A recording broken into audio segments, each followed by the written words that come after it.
하나님께서는 오늘 본문의 말씀에서 불순종한 유다 왕가와 그 유다의 결말을 밝히 말씀하고 계십니다. 경건한 왕이었던 요시야 왕은 하나님의 말씀을 회복하고 유다 백성들을 다시 하나님께 이끌려는 시도를 했습니다. 그러나 그가 죽고 나자 신앙 회복을 또 위한 그의 모든 노력들이 다시 제자리로 돌아갔습니다. 요시야 왕 이후에 왕들의 모든 왕들은 하나님 보시기에 악을 행하였다 성경은 말하고 있습니다. 그리고 하나님 앞에 굳은 마음과 심지를 가졌다고 말씀합니다. 그 결과는 어떻습니까?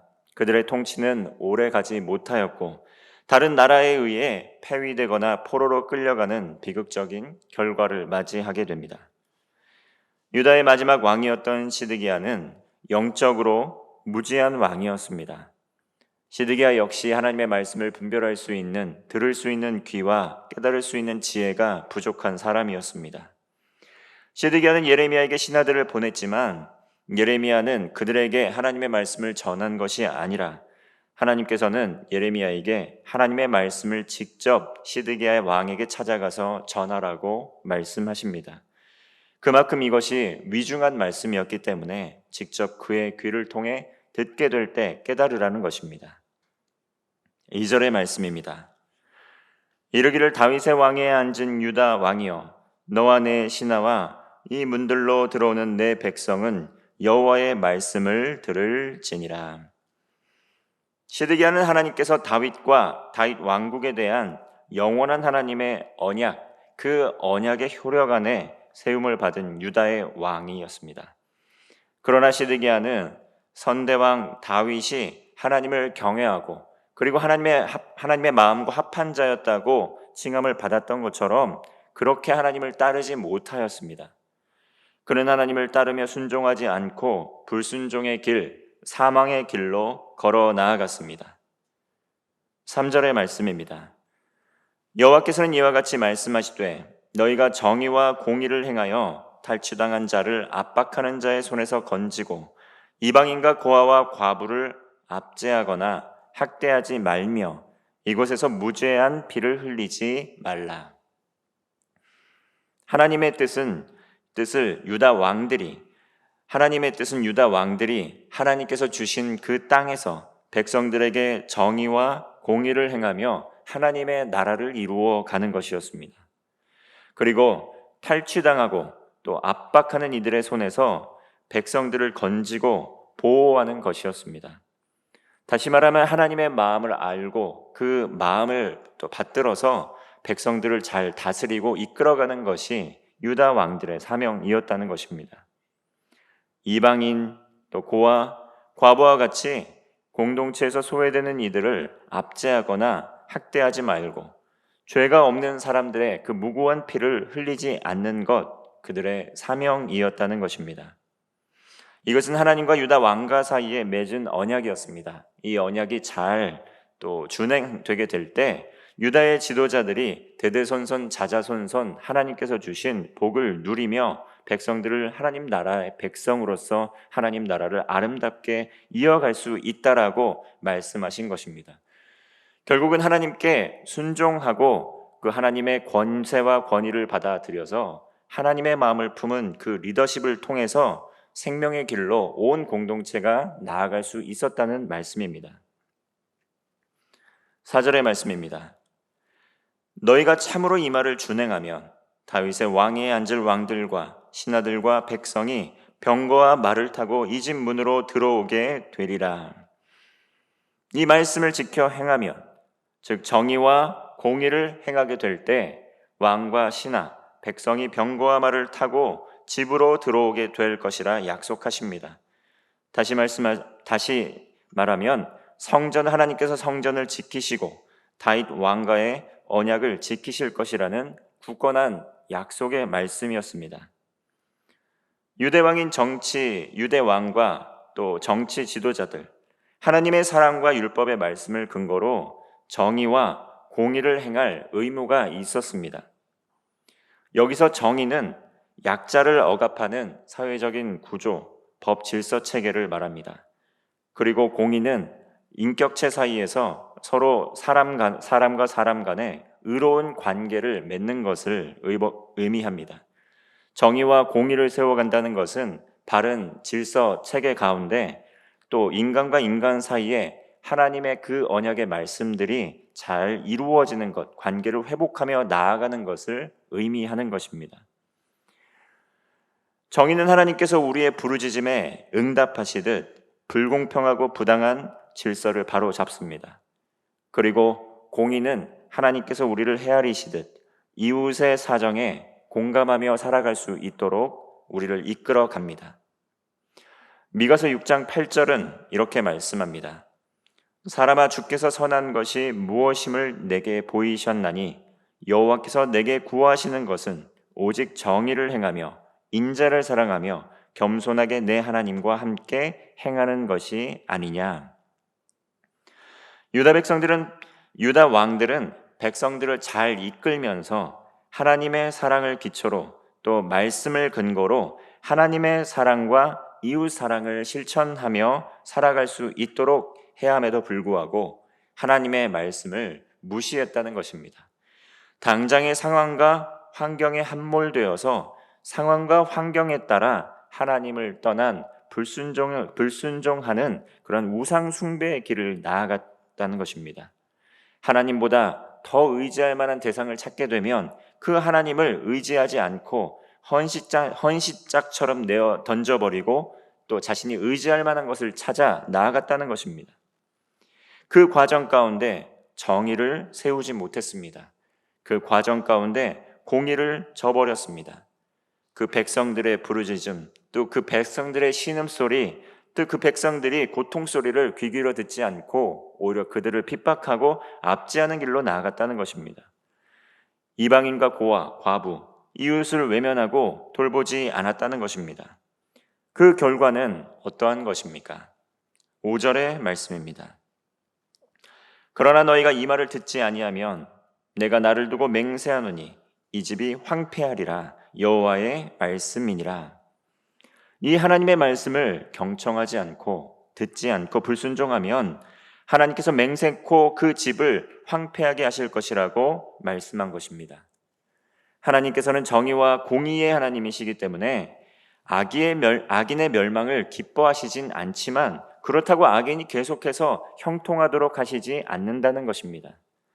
하나님에 대한 불순종은 유다 왕가가 경험하고 있듯이 반드시 하나님의 심판을 당할 위기를 가져온다는 것입니다.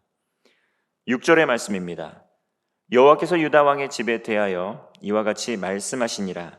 내가 내게 길르앗 같고 레바논의 머리이나 내가 반드시 너로 광야와 주민이 없는 성읍을 만들 것이라. 하나님께서는 백향목이 풍성해서 백향목으로 지은 길르앗과 레바논 숲처럼 아름다운 유다의 성읍을 광야와 같이 주민이 없는 성읍같이 만들 것이라고 말씀합니다.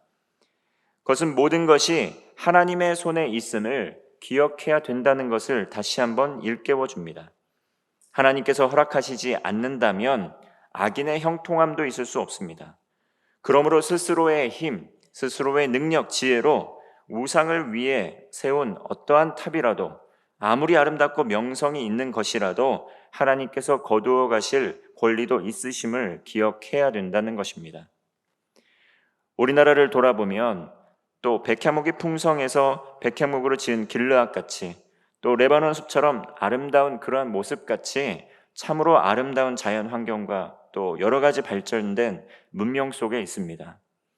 이러한 상황 가운데 불순종으로 말미암아 하나님께서 광야와 같이 그 성읍에 사람이 한 명도 없는 것 같이 황폐한 땅을 만든다는 것을 상상하면 상상이 되지 않을 정도로 우리는 여러 가지 풍요로움 가운데 살아가고 있다는 것입니다. 그러나 그것이 영원하지 않고 불순종의 길로 계속 나아간다면 반드시 심판의 때가 있을 것이라는 것을 하나님 오늘 말씀을 통해 우리에게 경종을 울리시고 계시는 것입니다. 8절의 9절 말씀은 광야와 같이 사람 없는 도시로 폐허가 된 예루살렘을 지나가던 그 사람들, 도대체 이 사람들이 하나님께 얼마나 심각한 죄를 지었길래 이런 심판을 받았는지 묻게 될 것이라고 말씀합니다. 유다 왕과 유다 집, 유다 백성들이 하나님의 심판을 받게 된 것은 어떤 이유 때문입니까? 9절의 말씀입니다.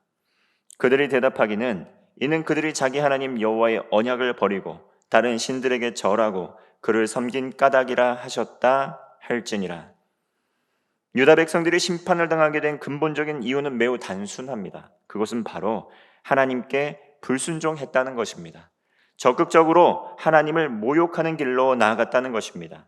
그리고 불순종의 길, 우상 숭배의 길로 갔기 때문입니다. 이것은 너무나 단순하고 명확한 사실입니다. 그러나 이 사실이 너무나 단순하고 명확하기 때문에 때로는 이것을 마음속으로 우습게 여기고 간과하기도 합니다. 우린 이런 대표적인 예를 아주 가까운 우리의 이웃 나라를 통해 살펴볼 수가 있습니다. 그것은 바로 북한이라는 것입니다.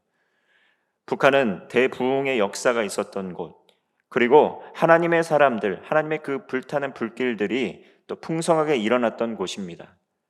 그러나 잘못된 정치 지도자들에 의해서 또 우상 숭배의 길을 선택했던 이들에 대해서 적극적으로 하나님을 모욕하고 교회를 압제하고 핍박하고 부수었던 그들, 수십 년이 지난 그 땅은 황폐하게 되어 있습니다. 수십 년이 지난 그들의 삶에 마치 9절의 말씀처럼 조롱하는 것처럼 그들에게 무슨 일이 있었길래 이러한 어려움을 겪고 있는가? 그들이 이 말이 현실로 나타나고 있는 것이 바로 북한 땅이라는 것입니다. 수없이 많았던 교회들은 단 1, 2년 사이에 전부 다 없어졌다는 것입니다. 그리고 하나님의 그 놀라운 은혜와 부흥의 장소가 있었던 곳에는 독재자의 그러한 우상이 세워져 있다는 것입니다. 그러한 어려움, 그러한 상황을 보고 우리는 기억해야 된다는 것입니다. 하나님을 향한 불순종, 광야와 같은 황폐함만이 기다리고 있다는 것을 우리는 기억해야 된다는 것입니다. 우리는 하나님의 말씀에 순종하며 생명의 길로 나아갈 수 있습니다. 이것은 비단 북한을 통해서만 일어나는 일이 아니라 우리나라에도 충분히 일어날 수 있는 것이라는 것을 기억해야 됩니다.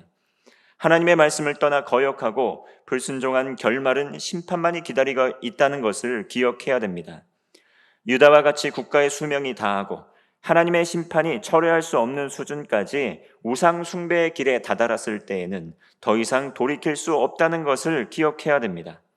하나님께서는 삶에서 반드시 죄에 대한 대가를 치르시기를 원하신다는 것, 우리는 그것을 기억해야 된다는 것입니다.